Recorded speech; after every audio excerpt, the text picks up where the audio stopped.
Lukluk ang naging pagbisita sa tanggapang pangkalahatan kasama si Senador Christopher Bongo.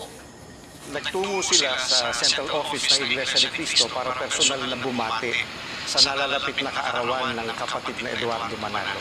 Ang totoo, idadagdag ko na, ay halos taon-taon naman nagtutungo si former President Duterte para bumati.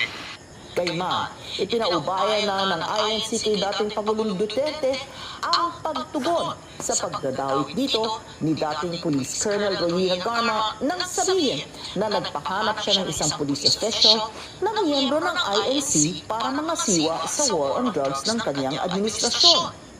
Kung hindi ako nagkakamali, parang kahapon lamang yata, nag-release ng statement ang dating Pangulong Duterte. Pinaliwanag na niya yung ukol sa bagay na yan. Palagay ko siya higit sa lahat ang makapagpapaliwanag ng mas malalim kung bakit gano'n ang choice.